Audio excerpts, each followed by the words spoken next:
the cool part about coffee and coffee enemas is it's doing all those things. So it's dilating the bile ducts, increasing the bile flow, dumping the old bile, and helping you produce new bile. Also, there's like the fat digestion piece, and right, we need fat for so many things in the body, and like bile helps us take that fat, break it down. Like we could be eating all this beautiful fat from our food and like getting really great sources of like butter and expensive avocado oil. All right, guys, we're doing it. We're talking about coffee enemas. And I know this is one of those topics where like half of us lean in and half of us are like, what the fuck did you just say? But they've become a really meaningful tool for me in my healing journey. If I seem a little out of it today, it's because I haven't done one in like a year. So that's why. That's what's going on. And along with a lot of my clients, you don't usually come out of a coaching relationship with me without at least trying one coffee enema. So today we are going to talk about just our personal stories with them, how they've helped us, why we started doing them, and then what they really are, where they came from, what they're doing in your body. We're going to really go into the intuition connection piece of it, which I think nobody ever really talks about, when to do them, how to do them. We're really going to kind of cover it all today, and I'm really excited. We just wanted to start with like our own personal stories because I think that's like the most impactful. And for me, obviously, I know I've talked about it on the podcast before, but I found one in Lacey's bathroom. I mean, and I said it like obviously I was snooping, and then I was like, wait, was it not obvious? Like everyone's snooping in their siblings' bathrooms. You're like, what's this dirty enema kit doing in here with poop on it? Yeah, what is this? Lacey's not the cleanest person. No, I'm kidding. It was clean. But I was like, oh my God, no. And then when I kind of was postpartum with Ellie, kind of starting my secondary infertility journey, whatever you want to call that, you know, I had multiple pregnancy losses, and that kind of led me into working with a coach who kind of focused on parasite cleansing, and coffee enemas were a piece of that puzzle. So I started doing them, and they just became this like game changer, honestly, in my like spirituality, I would say, which is kind of a level of your health, in my opinion. Like you can't really be spiritually healthy if you're not physically healthy in your body. So just having those two connect was really cool for me. And I released insane amounts of parasites and liver flukes. And I think it's where I really leaned into like, oh, I am like a spiritual person. And this was my first little like church that I created for myself. So that's what kind of coffee enemas have been for me. And I think just the cleansing of it all was something I was always like, I want to try like a cleanse. Like everyone talks about it, and I'd never really done anything. So it's a nice way to dip your toes in without like taking some crazy herbs or like some wild random detox that you find on the internet. It's like just more of a supportive way to help your body start to kind of detox, which I think is so great. And then I started talking about them to all my clients, and then they all got obsessed, and now here we are. Kira, are you going to talk about the spiritual aspect of it? I think I should. It's like my favorite part of it. Good, because I was going to ask you about that, but we'll save that for later on. But so Lacey was the OG coffee enema. Yes, I did my first coffee enema, I think in 2021. It was funny who brought it to me, which I've actually learned a lot about just in the last few months because I kind of went this rabbit hole the other day, but about just how we store emotions and everything in our fascia, which is in our body. And so when I first started sharing my psoriasis journey, which is like when I was going raw vegan with the internet, this girl that I used to kind of know reached out to me, and she's like, you know, if you want to heal your psoriasis, it starts with your fascia. And she just like gave me this little pitch, and it was the first time who anyone besides my mom, I think, like showed belief that I could heal it. And so I just took everything she said to straight to my heart. And so she's do these intense massages, which I have talked about on here, but I haven't talked about them in a long time, where pretty much the goal is to like break up the fascia. And then you like have these crazy energy releases where sometimes I would be like shaking, and sometimes I'd be moaning, and sometimes I'd be screaming. And it was like the most intense, crazy experience of my life. And like sometimes she would literally be taking an elbow to my head, to my skull, and like all of her might, like driving it in to like break down the fascia. And I can't even explain it, but I think one of the easiest ways, and I actually didn't have this, but a lot of girls, like along their groin line, like if you feel that line, you can feel like little bumps. on it. And that's pretty much what she was trying to like break down. And you have those all over your body. And that's what happens when you don't move emotion, is all of that gets stored in there. And then over time, it like creates kind of like a tumor thing. And so she breaks all of that down. And it's just this fascinating thing, but that's besides the point. So she told me that I need to start doing coffee enemas. So that's how I got introduced to them. And I can't really remember what my initial thought was. I think at that point I was just doing whatever anyone told me to do. So I just ordered my kit and I got one, and she had like sent me this email on what to do, but I was not like Kira in the way where I treated it like a spiritual experience. Although that's interesting because I feel like that was thick in my spiritual phase, but I was watching Love is Blind. We've joked about that before as I'm doing my coffee enemas, but it was really hard for me to like hold in the beginning, and over time it got easier. And I did them like religiously for probably 3 years. When I first started working with her, I was doing them like 3 to 5 times a week. And then over time got to more of a maintenance. But about a year in, this is my favorite part of the story, is I remember doing one where I was like, oh, I can tell that I'm like cleaned out in there, because it just, I like literally feel like I felt the last bit of gunk and shit that was like in my intestine, because that's pretty much what happens, is like we just get stuff stuck in there. Like people can have up to 40 pounds of shit in their intestines, which is actually crazy. But I can remember being like, oh, I can feel that I'm like clean in there, because it just, the way that it went in, or the water, or how it felt, I don't know. But I just like knew, I was like, oh, I think I've actually cleared everything out in there. And that was a full year. And so this episode of The Wellness Effect is brought to you by Lifestyle You. If you're listening to this podcast and thinking, okay, this sounds like me, whether it's low energy, hormone imbalances, stubborn symptoms, or you just feel like you've tried everything, Lifestyle You is our root cause coaching program designed to help you actually connect the dots. we use functional nutrition, personalized support, and functional lab testing to figure out why your body is doing what it's doing, instead of just guessing or slapping a Band-Aid on symptoms. And because you're a listener of The Wellness Effect, when you use the code Wellness Effect, you'll receive a free functional lab when you join the program. If this episode is resonating with you, make sure to share it with a friend, subscribe to the podcast, and check out the show notes to learn more about Lifestyle You and how to apply.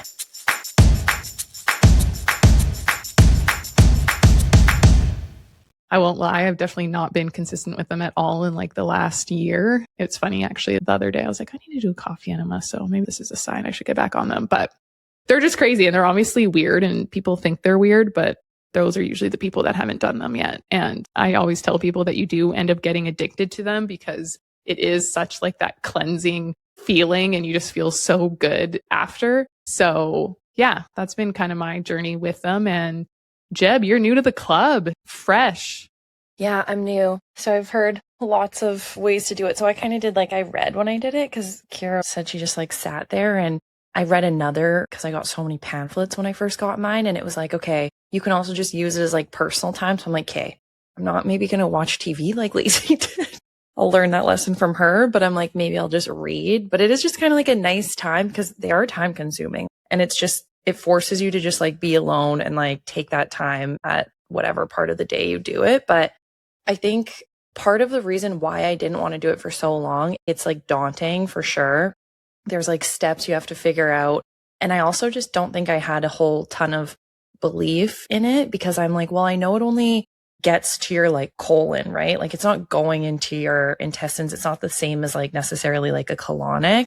But then I listened to a podcast, and she was saying like, well, the reason why it's so good is for like liver and bile flow and kidneys. And that was what kind of clicked for me, where I was like, okay, you do get that like cleansing feeling, which I agree with Lacey and Kira. It's like such an addictive feeling. But when I knew there was more to it, and I'm just like so obsessed because the skin component of things with like liver and bile flow, I'm like, okay, you've got me.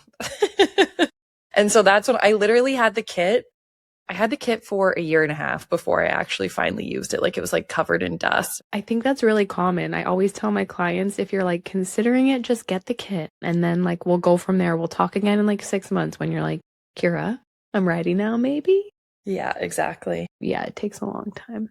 So yeah, I'm excited for everyone to have a similar experience to me. And like Kira said, we'll post the links for kits, I think, and whatever else. Yeah, I have my whole training that I use for my clients, and I'm just going to link that in the show notes for you guys. Wow, that's such a good resource, everybody. Yeah, there's a recording even of me like going through it and answering questions. It's a really, really good one. So that'll probably be the only link in the show notes because everything I talk about will be in that resource.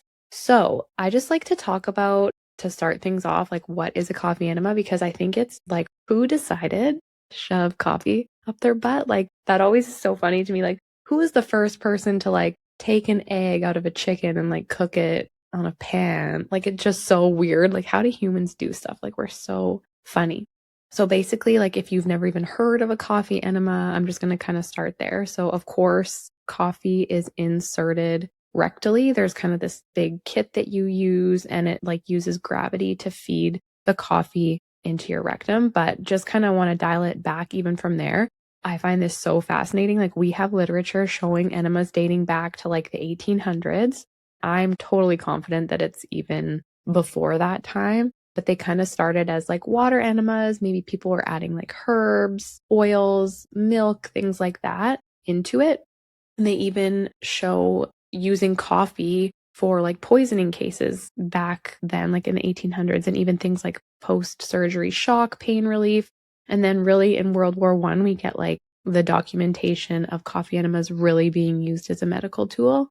So just kind of like what they say happened, like who really never knows. But painkillers were really scarce and water enemas are known to like help with pain. So nurses would be using that a lot. And then they kind of would run out of water and, oh, there's like a big pot of coffee, and they just like used it and saw really great results. Is that really how they came to life? Yeah. Wow, I did not know that. A lot of people, even if they're on painkillers, then they're getting constipated or like the shock. So they needed to keep their like bowels moving, and water enemas also helped with pain. So they were doing a lot of water enemas, and then yeah, they're just like, well, this is all we have left. Pour it in. Well, and it kind of makes sense logically because coffee makes everyone shit. You know what I mean? So it's like, what if we put it up the other end? Would all of the shit that's skunked up in there come out? Maybe. And like it's World War I, they're probably just like, well, what's the worst that could happen if we put coffee in this guy's enema instead of water? Like, I guess we'll just see what happens. And then they did cocaine and they're like, whoa. Yeah. And then they're like, this is the best idea ever. So funny. So true. So yeah, then I think it was around the 1900s, they were actually studied. And this is like when Gerson Therapy starts kind of coming, which is a very well-known in the holistic and functional space. This guy, Max Gerson, he really brought coffee enemas into his like big, intense protocols for like cancer treatment, any sort of like mood disorder, autoimmune, all sorts of things. And a big part of his protocols are coffee enemas, which is so, so, so cool. And what that research and those studies showed is there's these particular compounds in coffee. So of course, we all know caffeine. There's also theobromine, theophylline, and they're actually absorbed through the portal vein. So it's like the vein that connects to your liver. And so those compounds can move directly through your rectum and then up into your portal vein, into your liver. And they're actually going to start to stimulate bile flow. And what they do, like if you think of even having a cup of coffee, like it just like opens and awakens everything. And it's doing that to your bile ducts. And bile is super, super important for so many things, which we are going to get into. But just to kind of bring it all back down to earth, our liver basically makes bile packages toxins up, things like excess hormones, metabolic waste, just the things that we're constantly absorbing from the environment. And it helps us to send them out through the stool. So when that bile starts to get really thick, really sludgy, just like stagnant, like a stagnant, gross pond, it's going to be hard for our body to detox that out. We're going to see things like inflammation. It's really going to show up on the skin, like Jensen said. Hormonal acne, I think, is so, so, so tied to bile. Yeah. I've never really heard the bile explained like that. That was actually like really helpful for me. Yeah, that was great. So does bile kind of work alongside fiber? Well, fiber really helps with bile flow is what I would say. And so a lot of the times, and Kira, you can correct me if you feel differently, but a lot of the times, like with my skin people and just like a lot of practitioners will say, like, if you can get like a good, gentle source of fiber for someone, it's going to help like package up what needs to come out essentially. And that's going to help with that bile flow. And like Kira said, like the skin component is crazy. Like honestly, even exactly like Kira said, if you have like hormonal acne, it's probably not a hormone issue. It's literally just that we're not properly getting rid of that excess estrogen. And same thing with the toxins and how it shows up as like eczema or psoriasis or whatever it might, just rashes in general. No, it makes sense. It almost like as fiber makes bile's job way, way easier. Yeah, so coffee is going to stimulate a few things in the bile picture, which I think is really cool because there's a lot of like you can take a supplement to like help you create bile, or this supplement will help you dump old bile, and this supplement will help increase bile flow. But the cool part about coffee and coffee enemas is it's doing all those things. So it's dilating the bile ducts, increasing the bile flow, dumping the old bile, and helping you produce new bile. Wow. Which is just like so cool. So then another piece of the puzzle with, I think I just like get really obsessed with the bile piece of coffee enemas because bile is just so important. And I feel like we all get on these little kicks with stuff, and I'm on like a bile obsession right now. And I think it's just hearing it talked about that way that it helps us literally. Also, there's like the fat digestion piece, and right, we need fat for so many things in the body. And like bile helps us take that fat, break it down. Like we could be eating all this beautiful fat from our food and like getting really great sources of like butter and expensive avocado oil. And then if you don't have that flowing bile to like squirt into your stomach and help you break it down, you're not going to be getting that fat. And then from there, you're also missing out on like fat soluble vitamins A, D, E, and K that are so important. And I'm not going to like go down a rabbit hole. We should probably do like a vitamin episode, honestly, at this point. But it's just, I think, very underappreciated what our bile is doing. Another really cool thing that coffee enemas do is they really help like significantly increase something called glutathione, which is your master antioxidant in the body. I like have the whole list of everything that coffee enemas do. I feel like it's almost, I don't know, is it worth like reading through a bunch of them? Yeah. Are you going to talk a little bit more about glutathione though, and like why it's so important? I don't know. Like I didn't really write much down to get into it. It's like a huge antioxidant. So that's just going to help with like the stress oxidization of certain things. And then phase 2 detox as well.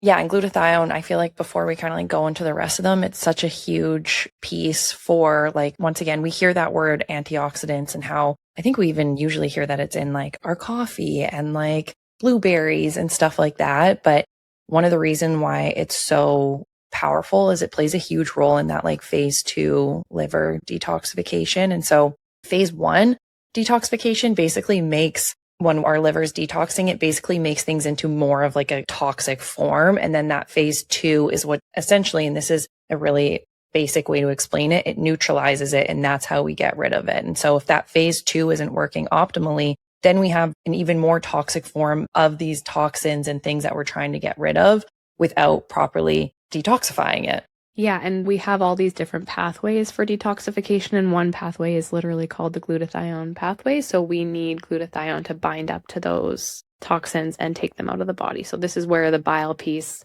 kind of overlaps as well, which is so good. Yeah. And remember when all that study came out about Tylenol being linked to autism, and a huge reason that they kind of linked that was because Tylenol depletes the glutathione that we have. And so even more, if you have to take a Tylenol, it's best to do a coffee enema. Well, and do you want to know, that's a perfect segue because they actually reduce pain. I used to do them whenever I would get like a hormonal headache. I would just do a coffee enema and it would literally go away. And I used to get them like, I mean, that makes sense. yeah, I was like, wait a minute, what? Have you ever tried them like when you've had cramps, Lacey? No. Is there anything about doing coffee enemas on your period? Just did messy. Be a bit of a disaster. I've done them on my period. I can't remember. I was parasite cleansing on my period one time. Well, Zoe just was. Well, if I get my period this month, which hopefully I don't, then I'll do one. We'll test it out. Okay, so instead of having the Tylenol that depletes your glutathione, instead do a coffee enema that is going to increase your glutathione and also help with pain. Boom. They're also really great for elimination of everything from bacterial imbalances. Like if you have a lot of bacteria showing up, opportunistic bacteria on your GI map, coffee enemas are just so helpful. Same with candida. I think they should probably be one of the top things people are using with like things like candida and heavy metals, liver flukes, gallstones, parasites, all of those things. So that's just a really cool piece of it. They're great for like weight and metabolic support, hormone regulation. They literally purify your blood. And they're also really supportive of the pelvic floor, which I think is so cool because you're just like, okay, they're doing all these things for my body. But when you have to like kind of sit there and retain it and hold it in, it is like a very long pelvic floor exercise. I just don't like the word Kegel, so I'm not going to use it. But that's basically what you have to do to lay there and hold it in. And the pelvic floor is like the seat of our nervous system, right? It's what holds our nervous system. So it can just be really supportive of your nervous system in general to have like connection and a relationship with your pelvic floor, honestly, which is just a whole other. Kira, do you know like why it's called the seat of the pelvic floor is? Is it because of the vagus nerve? Yeah, it's like that bowl, right? And it all kind of comes down and sits in that pelvic hole. Yeah. Technically, it is a hole. It's literally called your pelvic bowl, like B. Okay. So it's mostly because that's where everything funnels to. Yeah. And then I'm sure, like, to me, for women, there's just a bigger, like, energetic piece of that as well, right? Like, we hold trauma in our pelvic floor. It's like just so much in that area. And like energetically, if you're constantly clenching and tensing, even if you're someone who just feels like, I know my nervous system is just in fucking overdrive, like, start just tuning into your pelvic floor. I bet you it's like so tight and clenched constantly all the time. And just to like let it relax and let it release. Like, you pretty much can't be in rest and digest with like a cranked up butthole. No, it's funny because I've been just paying more attention to that lately. And I'm like, I almost don't know where my stomach is supposed to be naturally, because if I really let it extend out and don't suck it in, it almost feels like more uncomfortable, you know what I mean? But I guarantee you that's from just like years of sucking in. And then it's like created, like, it's like a muscle, you know what I mean? So now like extending it, it's like, oh, so now I'm like, I don't know, like, am I bloated? Is this normal? Like what? But it's because someone asked me like, does everyone just suck in 24/7? Because I like suck in all the time. It was a potential client that I was talking to on the phone. And I was like, no, you definitely shouldn't be sucking in 24/7. And so I've just been paying attention to it lately. So it is like interesting how much you realize and how much tension is in there. And doing that is putting pressure on your pelvic floor and like pushing down on it. Like, it's just so interconnected. And then even the piece of like, as women, we have to suck in all the time. Like, there's like this societal intense pressure on it. So to like just allow it all to open and flow. So cool. Let it flow. Let it flow. Let it go. It's going to improve the motility of your gut, improve immune function, improve cholesterol, really support your skin and allergies as well, which again is like that bile toxin piece. It's great for mental clarity. Like, I just feel so clear after I do one. It's like I could just take on the freaking world.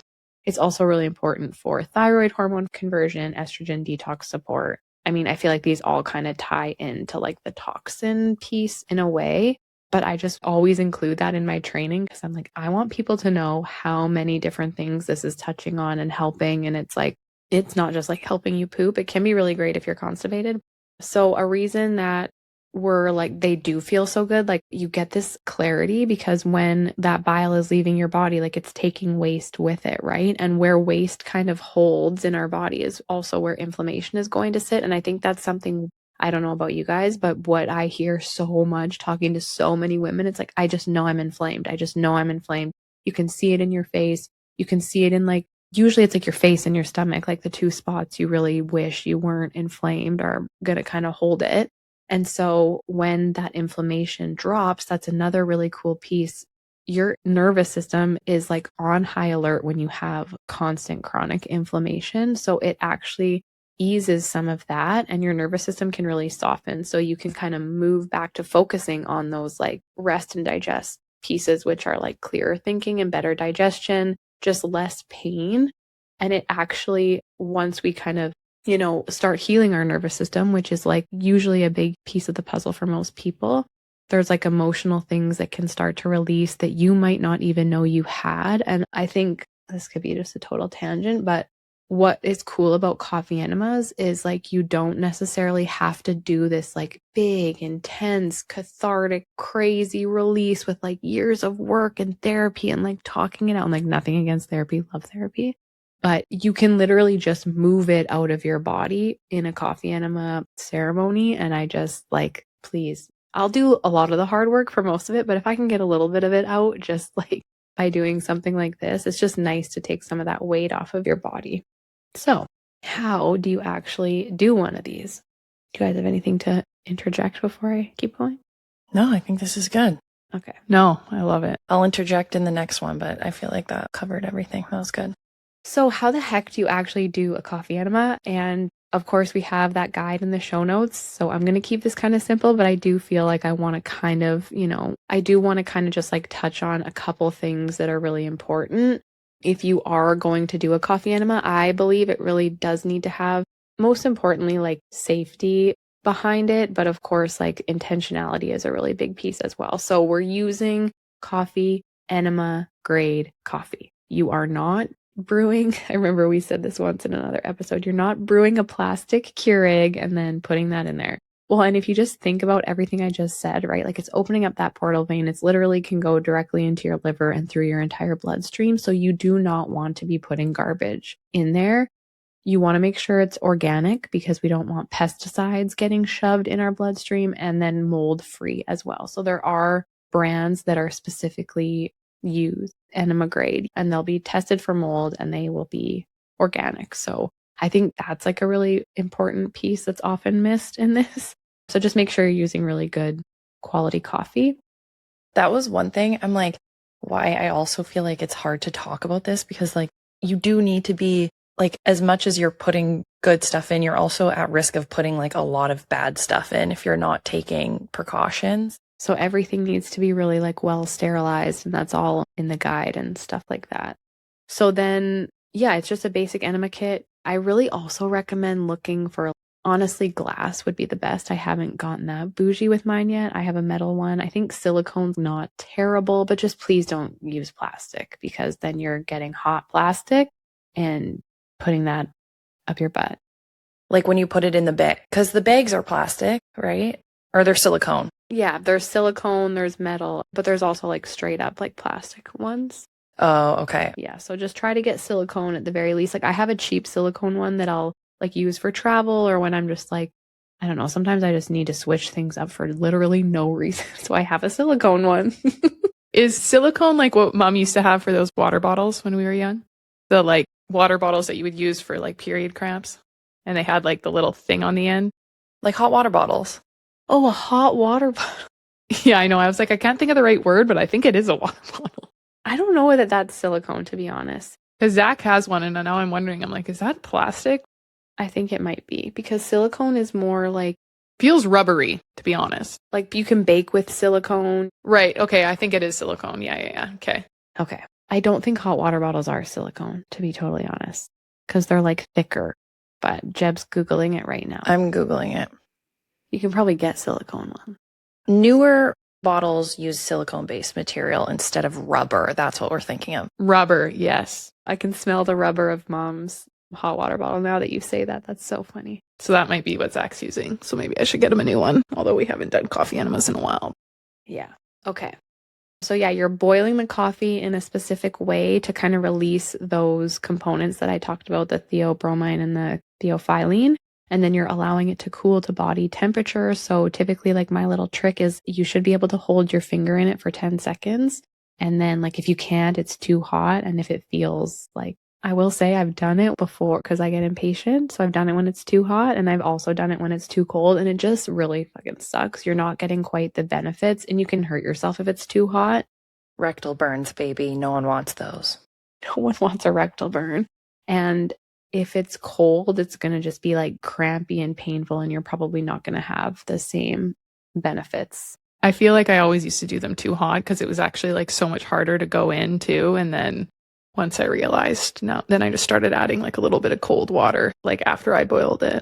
Oh, I feel like I always do mine like cold because I would prep it the night before. Oh, I will throw mine back on a burner Like when I was really in the thick of it, I would brew like 3 or 4, enough for 3 or 4, and leave it in my fridge and then take it out and put it on the stove and just like warm it up. Oh, okay. I've even seen people just fill the sink in their bathroom with like super hot water and like just put it in there and then like set themselves up, and then it at least kind of warms up a little bit. So yeah, the liquid is absorbed through that portal vein and delivered directly to the liver. Most people, just kind of depending where you're at and what your reasons for doing coffee enemas, you're looking to hold for like 10 to 15 minutes. Maybe you're laying on your right side. That will encourage bile flow towards the liver and the gallbladder. And then doing things like deep breathing, we're focusing on an intention. And I go through a lot of this in that guide. So I don't want to like get too bogged down, and I will go more into the intention piece. And then you're like releasing it all. Wait, the one thing I'll say as a tip that I didn't know the first time I did it, and I feel like it would have been good, is I feel like it's very helpful to do like either a warm water one first, because if I did it that way, then I could hold it for longer. Whereas if I was just going right into it, like the coffee doesn't actually go down that far because like you're full of junk and shit. But if you kind of get some of it out first, I find you're able to like take in all the coffee and then also hold it for longer. Yeah, and you can do things even just like literally your Aussie Trace minerals can go right in there. Chlorophyll is another really great one that's typically maybe like afterwards. Minerals are actually a really important piece of the coffee enema puzzle, which I will talk about next. But just like in the whole step by step of doing it, I think the release piece can be like really scary for people. It's like, how do you? So I would always just like lay a bunch of towels down and then do it right beside my toilet, basically. And then you can kind of just get up. And some people, I saw this girl I remember on Instagram literally doing like downward dog and like handstands while she was like holding in her coffee enema. I almost think that would help me because it would take my mind off of it a little bit. And like eventually I was able to like walk around and like I wouldn't release until I was like ready, and I decided to release it. Like sometimes I just couldn't release it, like, and it just wouldn't, and I had to like go and walk around and go about my day. And then after like 10 or 20 minutes, I would be ready to go. Or like sometimes I would thought I released it all and then would go around, walk around for a little bit. And I'm like, oh, I got a little more. But I feel like that didn't happen until later on. Yeah, I could see that. But I feel like Megan, when she first started doing them, she would like hold it for like 3 hours sometimes. That's like nervous system and minerals. Which that makes sense because she was 4 low when we tested her minerals. Sorry, Megan, just outing your results on our podcast. Your medical history. But yeah, you shouldn't have to like force it out. You shouldn't be sitting there like pushing or straining. You should be able to just kind of like release it. And I think there's just like a funny story. I remember talking to a lot of people like, I can't do it. Like my kids are home, or like, is it hard? You have to plan for it. And literally one of my best coffee enemas that I've ever done, where I had the most intense emotional release I've ever had and like the most parasites come out of me, was when Ellie was with me and she'd seen me do them so many times.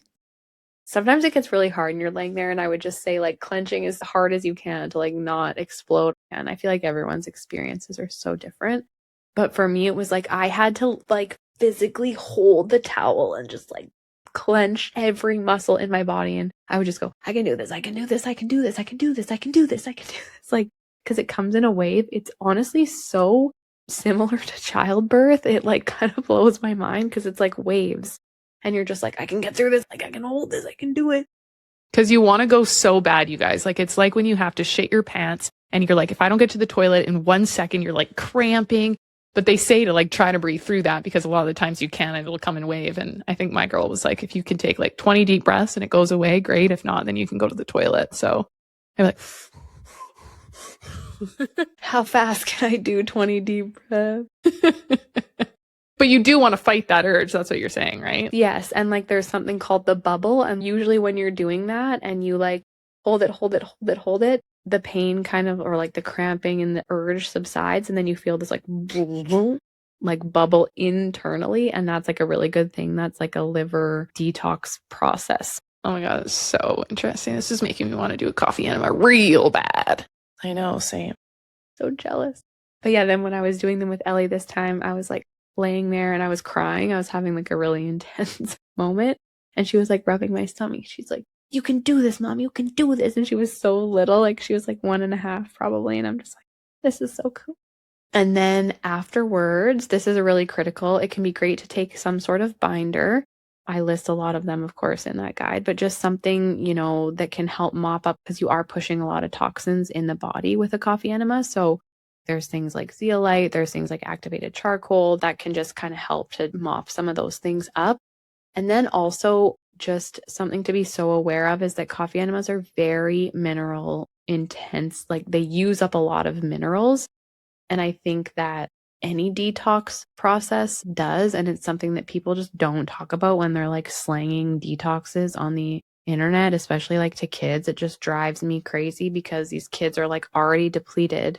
And us, like we're already just depleted. And then we do this seemingly great thing, but it's really hard on our minerals. So you need to be making sure that you are supporting with that after. Even with like an adrenal cocktail would be amazing.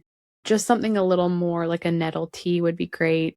We're using up minerals with that bile flow. Like so many different things in this process require minerals. You're honestly often like sweating. So we just want to make sure we're really supporting those because you can feel really depleted. And like I have been in like trainings with people and they're like, I just get a headache after, like I have the worst sleeps the day of my coffee enemas. And they start incorporating more minerals in before and after. And it like actually helps so much. So just please make sure.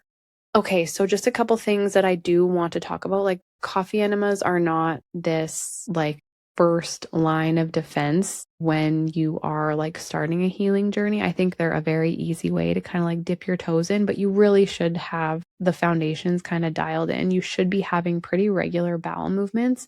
Of course, there are people that are utilizing them to help with those bowel movements, but you should be working on a lot of other things. Like if you're just not pooping and you decide to just do coffee enemas, they're not just going to fix everything, basically.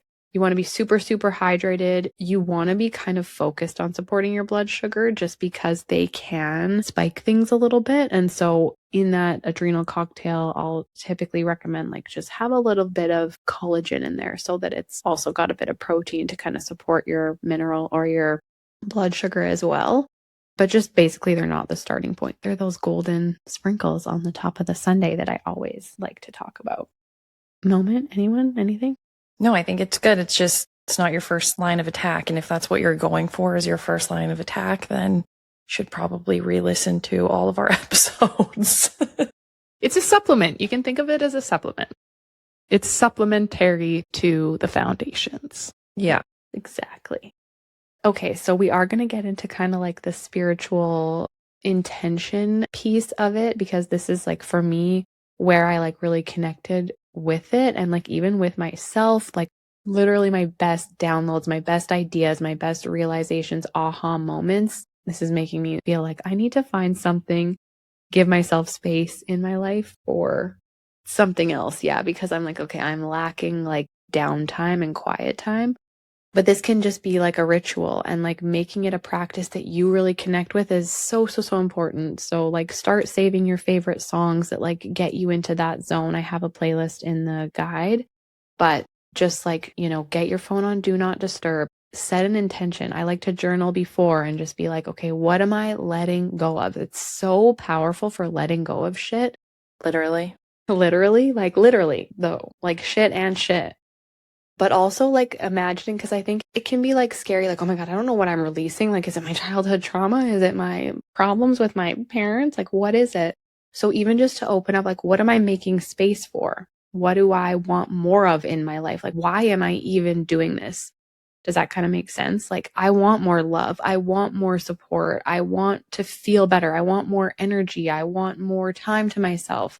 And that kind of can take the heaviness out of like, what am I trying to let go of? Because I think it can feel so big and so intense. And then eventually you'll just they'll go together and you can't really avoid it. But if you're feeling a little bit intimidated by the intention and spiritual piece of it, just like, what do I want more of in my life? What am I creating space for? Yes, exactly. I think that's like such a great piece. And you can make it as long or as short as you want. If you want to do like breath work before and like some sort of mantra, I think that can be really incredible. But I think having an intention is just kind of the best piece.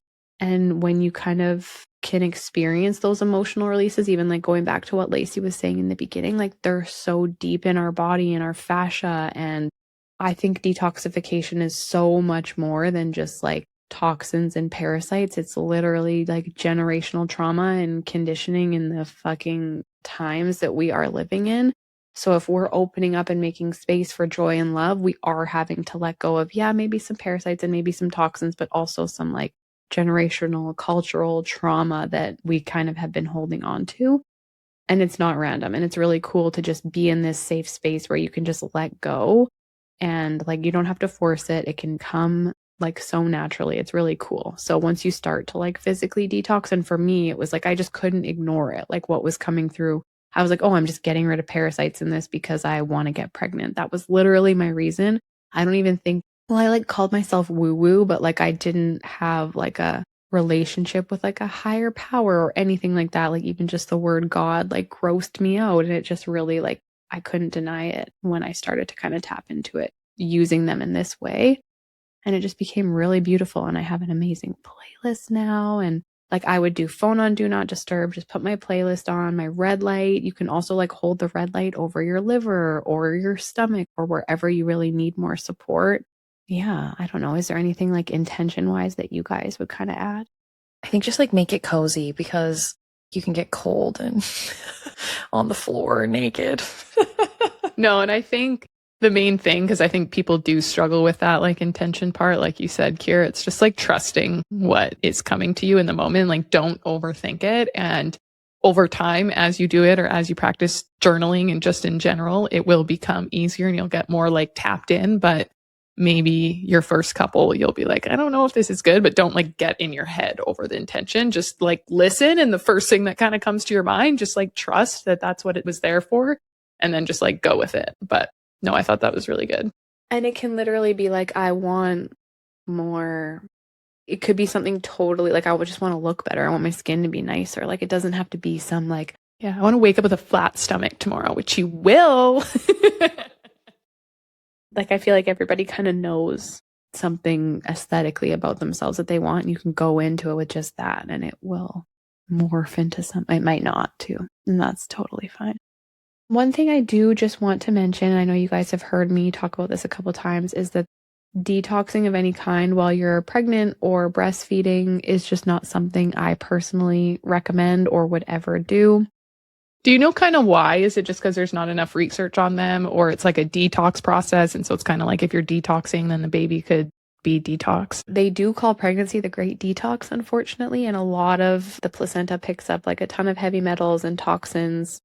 So that's why it's so important to like work on preconception health through some sort of like foundational program and like maybe some mineral testing. Oh, actually, I know just the place. So to do all this before is so like powerful and meaningful. And like, yeah. And then this just annoys me, but nursing, breastfeeding is like milk is a drainage pathway. It's something coming out of your bodies. And if you are really burdened and toxic, like it's going to come out in your milk. And likely there's some coming out anyway. Like there's not really much we can do about that.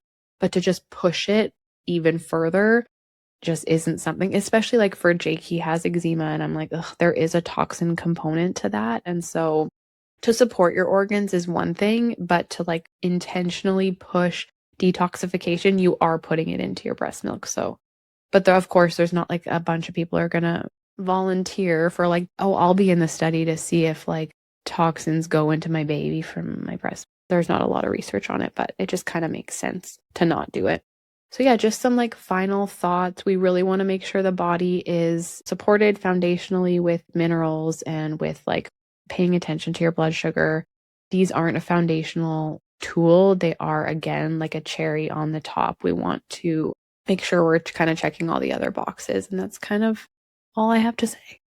And we are not doctors, and proceed with your own caution. And we're not telling you to do it. We're telling you we've done it. And we're telling you how to do it and why to do it, but not to do it. Yeah. If you were to do it. If you ever were. Hypothetically. Well, thanks, Kira. Yeah. And I think people will know when they're ready and they'll feel called to it. It's kind of like ayahuasca. Like you just wait for it to call you. And like if it sits under your sink for a year and a half after you bought the kit, then that's totally fine. I think you will be ready when you are ready. And you probably need that year and a half to focus on the foundations anyways. Exactly. And if you're ready before then, just make sure you're supporting your minerals. That's right. Okay, team. Well, anything else? No? Awesome. Well, thanks for tuning in. If you like this episode, share it with a friend who you might think need a coffee enema, and make sure that you like, subscribed, and click the bell. Bye. Bye. Love ya. Thanks for tuning in to The Wellness Effect. We're so grateful to be part of your wellness journey. Don't forget to subscribe, leave a review, and follow us on Instagram for more tips, laughs, and real talk. We'll put all of our handles in the show notes. If you have questions or ideas for future episodes, slide into our DMs or send us an email. We'd love to hear from you. Until next time, keep creating your own wellness effect.